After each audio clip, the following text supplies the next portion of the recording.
তুরস্কের তৈরি রাইফেল হাতে ভাইরাল বাংলাদেশ বিনিয়োগ উন্নয়ন কর্তৃপক্ষের চেয়ারম্যান আশিক চৌধুরীর ছবি। কয়েকদিন আগেই সশস্ত্র বাহিনীর জন্য মেড ইন বাংলাদেশ অস্ত্রের আশা দেখিয়েছিলেন বিডা চেয়ারম্যান আশিক চৌধুরী। এবার যেন সেই স্বপ্নই বাস্তবে রূপ পাচ্ছে। সম্প্রতি এরদোয়ানের দেশ তুরস্ক সফরে অস্ত্র কারখানায় অত্যাধুনিক রাইফেল হাতে দেখা গেছে আশিক চৌধুরীকে।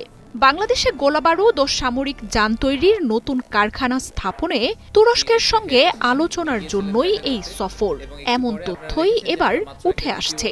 সফরে এরদোয়ানের দেশটির শীর্ষ প্রতিরক্ষা প্রতিষ্ঠান mechanical and chemical industry corporation MKE পরিদর্শন করেন তিনি। এর মাধ্যমে বিশ্বের অন্যতম বৃহৎ শক্তিধর তুরস্কের আরও অস্ত্র সরাসরি বাংলাদেশে তৈরির দ্বার খুলে যেতে পারে। সেখান থেকে তাদের টেকনিক্যাল এক্সপার্টিজ নিয়ে তাদের থেকে বাংলাদেশে গোলাবারুদ ও সামরিক যানবাহন তৈরির নতুন কারখানা স্থাপনে তুরস্কের সঙ্গে আলোচনা শুরু হয়েছে। সম্প্রতি বাংলাদেশ বিনিয়োগ উন্নয়ন কর্তৃপক্ষ বিডার একটি উচ্চ পর্যায়ের প্রতিনিধি দল দেশটির শীর্ষ প্রতিরক্ষা শিল্প প্রতিষ্ঠান MKE পরিদর্শন করেন। প্রতিনিধি দলের নেতৃত্বে ছিলেন বিডা চেয়ারম্যান আশিক চৌধুরী।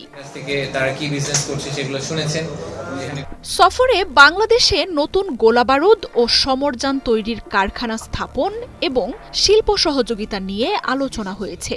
সফরের সময় প্রতিষ্ঠানটির তৈরি অস্ত্র, গোলাবারুদ ও সামরিক যান সহ বিভিন্ন অত্যাধুনিক প্রতিরক্ষা সরঞ্জাম পরিদর্শন করেন তিনি।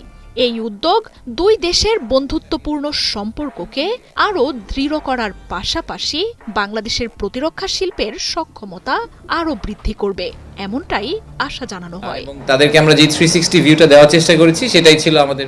7 দশকের বেশি সময় আগে তুরস্কের আঙ্কারায় প্রতিষ্ঠা হওয়া mechanical and chemical industry corporation দেশটির শীর্ষ প্রতিরক্ষা প্রতিষ্ঠান। সরকারি নিয়ন্ত্রণে থেকে সশস্ত্র বাহিনীর জন্য assault rifle, ammunition, artillery system, aerial বোমা, ল্যান্ডমাইন, বিস্ফোরক আর রকেট তৈরিতে আধিপত্য ধরে রেখেছে প্রতিষ্ঠানটি। সমরাস্ত্রের কার্যকারিতার জন্য তুরস্কের বাইরেও বিশ্বের 40টির বেশি দেশে প্রতিষ্ঠানটির অস্ত্রের রয়েছে ব্যাপক চাহিদা। ছোট আকারের এয়ারক্রাফট, হাউইটজার, আর্টিলারি রকেট আর মিসাইলও তৈরি করে প্রতিষ্ঠানটি। এরই মধ্যে প্রতিষ্ঠানটির তৈরি 105 মিলিমিটারের হাউইটজার আর্টিলারি সিস্টেম বাংলাদেশের রয়েছে বলে গণমাধ্যমগুলোর খবরে জানা গেছে।